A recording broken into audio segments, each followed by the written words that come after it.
Well, now to the crisis at the southern border. Texas Governor Greg Abbott has ordered more buses to send more migrants north to Democratic-run cities amid the surge in asylum seekers. Queremos dar la bienvenida a Nueva York. New York, the United States, still has that hope, that glimmer of hope for people to come here. Major cities far from the southern border are welcoming record numbers of migrants. En mi país no hay futuro. Y yo no quiero que mis hijos no tengan el mismo futuro que yo. As families fight for a future, migration in America faces a reckoning. In New York City, we've been proud to help more than 110,000 asylum seekers to date. But now we need help. We've done much more than our share here to help asylum seekers coming into our country. In America's largest sanctuary city, the right to shelter is being tested and tensions are rising. To make sure that all these politicians pay for hanging us out to dry. It's $12 billion over the next 3 years to shelter and feed these people. $12 billion in taxpayer funding. New York City is limited, and we are at capacity.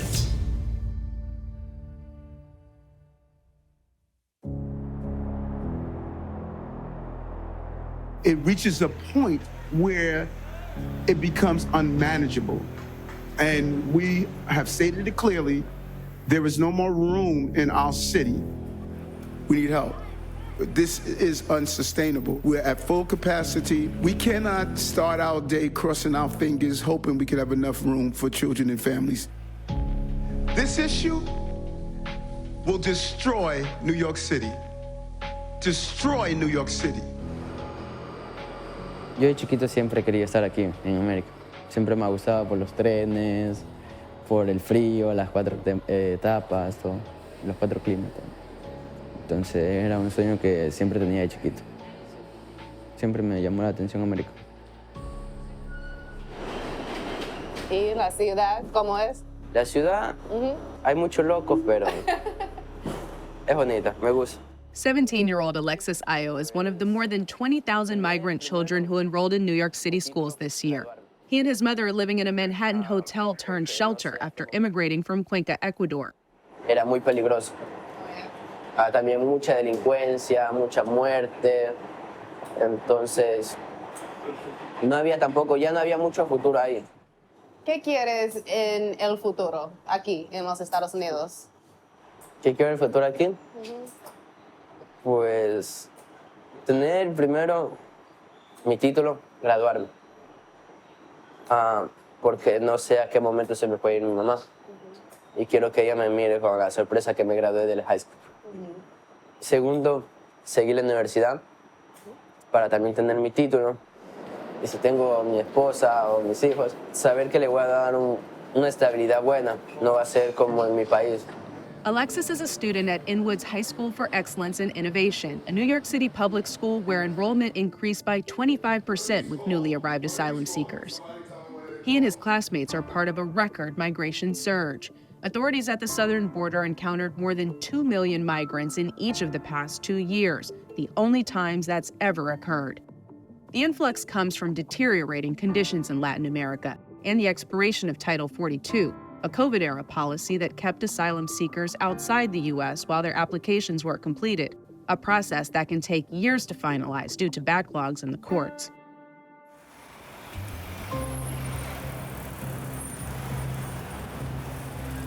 So what are we expecting tonight? So right now, we're expecting 2 buses. It seems like they're gonna come back to back.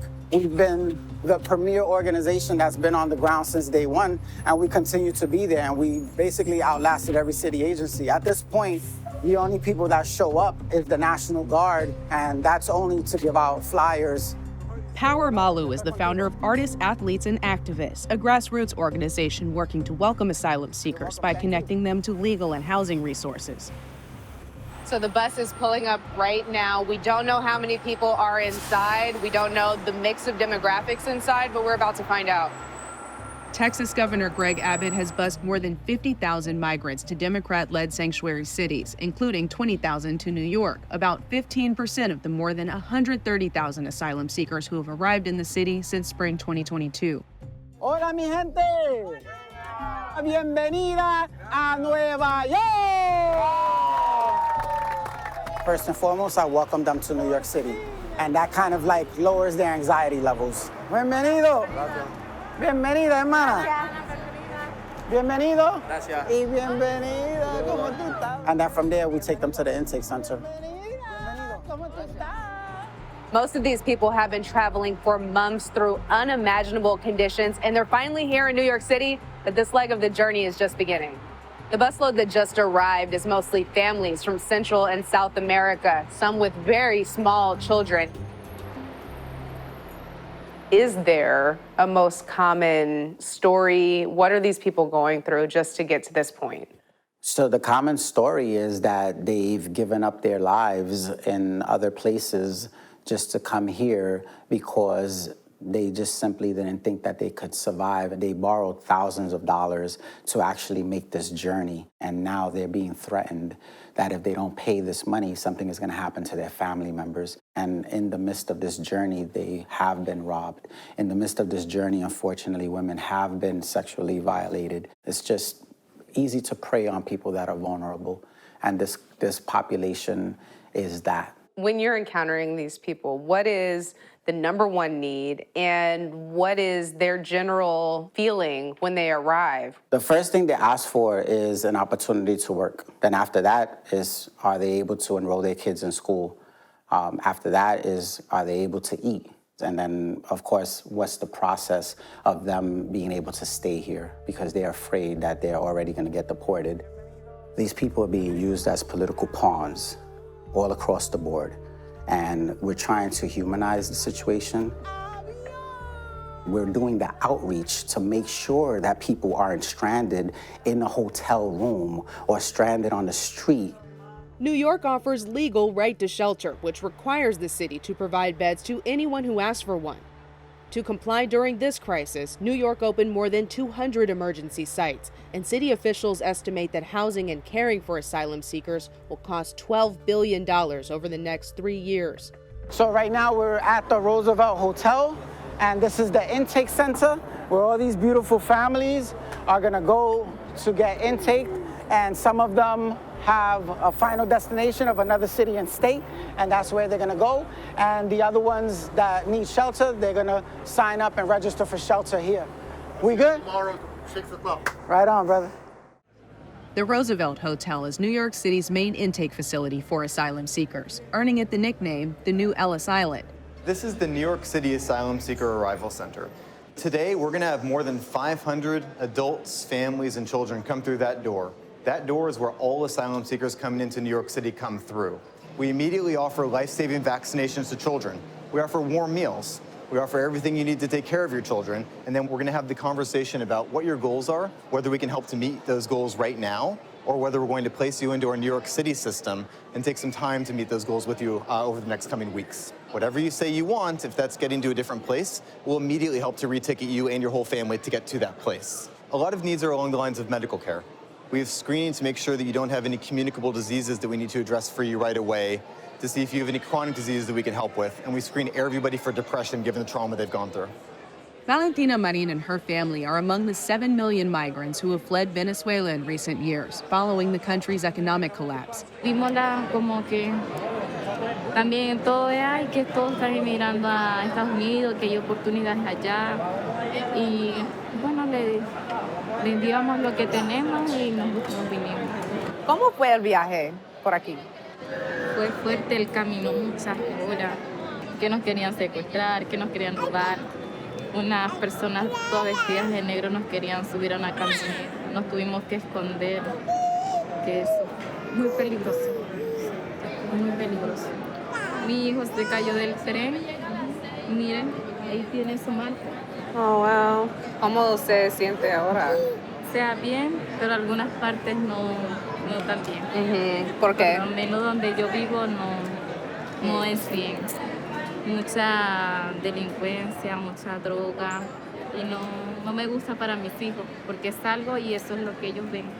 Vengo huyendo de una cosa que es así y lo voy a traer aquí. Igual ha sido muy fuerte porque donde nos encontramos trabajo y solo depender de alguien es difícil. No es lo que esperábamos, de verdad. Entonces vamos a intentar otra vez en otro lugar a ver cómo nos va, porque si no resulta, prefiero que me devuelvan a mi país, donde no estoy sola, porque aquí sola no es fuerte. In September, 103,000 parents traveling with children crossed the southern border illegally, the most ever recorded. Asylum seekers arriving with families are especially difficult for cities to manage because they rely more heavily on government services. There are about 20,000 children that have entered our school system, all of whom are going to need a lot of support. Not just social services, but emotional support, mental health support that needs to be provided to these children and families. Manuel Castro is New York's Commissioner of Immigrant Affairs. In October, he joined Mayor Eric Adams on a trip to Central America to reach potential asylum seekers with the message that New York City is out of space. We don't want to have people placed in conditions that are not suitable for children, for families, and single adults. I know you and the mayor went down to Central America to get this message across that, you know, there's not necessarily a five-star hotel waiting for you. Do you feel like the message is getting across? Well, what are asylum seekers hearing that is driving them to go up north? We wanted to make sure that what was being shared by smugglers who have an incentive to perhaps exaggerate what migrants might find once they come to the United States is accurate. Actually, once you arrive into the country, you don't get a work permit automatically. You're not going to get a five-star hotel. Sometimes they arrive here and it's very different from what they expect. We've heard of instances of people asking to be sent back home. At what point do we need to rethink the border situation and who qualifies for asylum? The asylum system is completely broken. I think everyone now realizes the fact that it makes no sense to admit people into the country, ask of them to find legal counsel when they might have a few dollars in their pocket, and then how are they supposed to provide for themselves if they don't have a work permit or a legal right to work in the United States? That needs to be fixed. We're going to have to make adjustments, especially because we want to avoid having people, especially children or families, sleeping in the streets, which can happen. Tonight, the migrant crisis in New York City is nearing a breaking point, with shelters at capacity and asylum seekers now being forced to sleep on the streets. In July, Mayor Adams announced the city was out of shelter space and that some asylum seekers would need to sleep outside the Roosevelt Hotel. The administration has since attempted to suspend right to shelter and enacted policies forcing parents with children to reapply for housing every 60 days. How do you come to the decision to put a limit on a shelter stay and make people continue to reapply? We've been saying this over and over. At some point, we're going to have to make changes to be able to continue to accommodate the people that are arriving. So for us to be able to support the people who continue to arrive, we do need to make room in our system. The issue is that we haven't had the appropriate support from the federal government. At what point does the city reach its breaking point? I think we've been saying for many months that we've already reached our max capacity. Since this humanitarian crisis started, we've essentially doubled our homeless population in the city. And this happened overnight. Just in the last couple of weeks, we broke records of people arriving. In one day, a couple of weeks ago, we received 1,000 people. Can you imagine trying to figure out how to find beds for 1,000 people you didn't know they were coming? And the fear here is that one day we are going to start seeing people sleep on the street, or children go without the support that they need, or people go without the emergency attention, that they often come with, and we won't be able to do anything about it. A recent Siena College survey showed 58% of New Yorkers, including 46% of Democrats, agree with Mayor Adams that the recent influx of migrants will destroy New York City. And in the city's most conservative borough, tensions are rising. What's best for everybody is not filling New York City with 100,000 new people who, really are coming here illegally. School teacher Rachel Maniscalco and her family live in Staten Island, which, despite taking in roughly 2% of the city's new arrivals, has been the most vocal borough against sheltering migrants. This is St. Joseph Hill to my right, and the public school's right back there. In August, a former Catholic high school in Staten Island was converted to a 300-bed shelter for migrant families, which surrounding homeowners complained negatively impacted the neighborhood. What's up? How many live in there now? I don't know how many are there. In here? Mm-hmm. The last I heard the count was 60-something. Okay. About 65 I heard. No showers? Outside, next Where? to my fence. Next to your... Shower bathroom next to my fence, and they pump it out every day, and I said smell that. the sewage. Yeah. I said that. Oh, my God, I'm so every sorry. day. Are you trying to move yet? Is the house for sale? Yeah, half price, yeah. You No. want a good deal? Let's hope they do the right thing. Let's because hope, this has nothing to do with what side of the aisle you sit I on. agree. It has to, totally there's agree. a bigger picture here. This is about our neighborhood, our community, our country. Yep. Yep. People better put their heads together because this is getting ugly fast. You know, they're doing some real damage to this country. What do you think the city should be doing? What do you think America should be doing about all of these people that are trying to flee somewhere more dangerous? Sure. And seek a better life here? I would probably want to limit the influx of immigration and definitely see who really needs to be here and who has a claim to asylum. New York City is limited, and we are at capacity, truly. We were before this. It's $12 billion over the next 3 years to shelter and feed these people. $12 billion in taxpayer funding. So what we're seeing is we don't care about you and your bills. It's just such a slap in the face.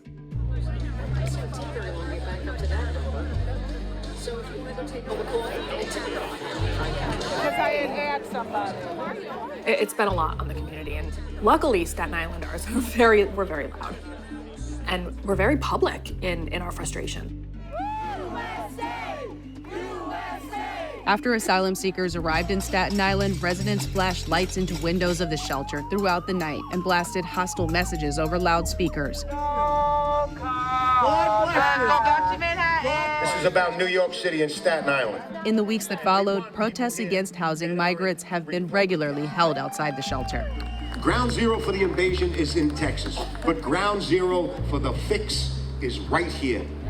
Right here in Staten Island. The right to shelter stands for New Yorkers. And that's it. It's for New Yorkers. If they're New Yorkers, we gotta take care of them.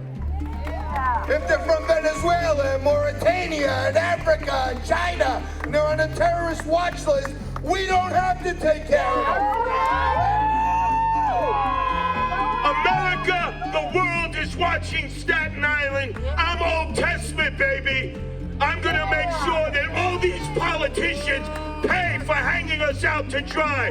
Victory will be ours in Staten Island, in New York City, and New York State, and most importantly, in America.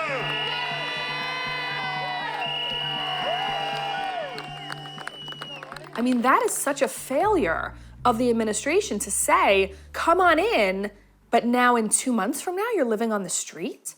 How is that addressing the humanitarian crisis that they are so explicitly telling us that this is? This doesn't have to be a crisis. It's a crisis because of the lack of communication and the incompetency of a lot of people in these positions that are making horrible decisions when it comes to these human beings. Would you be surprised that some of your same opinions are shared with some of the protesters asking for these people to be moved somewhere else? Well, I'm not surprised. What I don't agree with is the rhetoric that they're using. Why don't you think about different solutions as opposed to just saying, get them out of my community? Because they're still gonna be here and they're still gonna be coming here. They're just coming here for an opportunity. And if you think about it, you need to look at your history and see how your people and your family members got here and they got treated the same way. So instead of repeating that, you should try to look for a better way on how to deal with the situation. As more cities welcome influxes of new arrivals, officials in Washington, D.C., Texas, Illinois, Massachusetts, and Colorado have joined New York in declaring states of emergency, requesting federal assistance for overwhelmed shelter systems. Los detalles que tú vas a escribir es muy importante. Y entonces ahí tú vas a escribir detalles en que tú necesitas, si es abogado, si es ropa, si es coche para la nena. Para entonces lo vemos y entonces te podemos decir a dónde. ¿Ok? So this is where everything happens, where we connect people with lawyers, any kind of benefits with HRA, enrolling their kids in school, because a lot of times they come in and they'll be sitting in the shelter not knowing what to do because they don't have the services or people are not asking the right questions. And a church sanctuary feels like an inviting space to most of these people, right? Yeah, the fact that we can have a door open for them to come in and out and know that this is a safe place for them. We're grateful to have this opportunity here. He wants to go to LA right now? Yeah. Well, I don't know about right now. Okay, so we can connect him so that they can get a ticket for him. So, ¿tú quieres ir para Los Ángeles? Sí, ¿cuántas personas? Nosotros somos un niño de 2 años, mi hijo, uno de 7 y mi esposa y yo 4. Okay. Unfortunately, you know, when people don't have people to advocate for them or that have their backs, those are the ones that are used as punching bags and they're blamed for situations. So for us, it's just deal with what we have here so that we can actually do something about it, as opposed to just talking about how horrible this is and how these people are going to destroy our city. It's not true. If they had an opportunity, they would help to rebuild our city. Si llegases a ese país no puedes embarrarlo todo, no puedes dañarlo. Entonces, para mí es algo que lo aprecio mucho porque sufrí mucho. There are people living in these places who have families, who have children, who are here to better their lives. Absolutely. We want people to flourish, but we also feel that we need to be a priority where we live, and we're not feeling that right now. After weeks of protests, the Staten Island shelter at St. John Villa was shut down after the FDNY found serious safety violations. In New York City, we've been proud to help more than 110,000 asylum seekers to date, but now we need help. We've done much more than our share here to help asylum seekers coming into our country. New York City was not set up to address a humanitarian crisis of this magnitude. We want to be able to help, but how much longer can we do this on our own? And that is really the dilemma that we're in.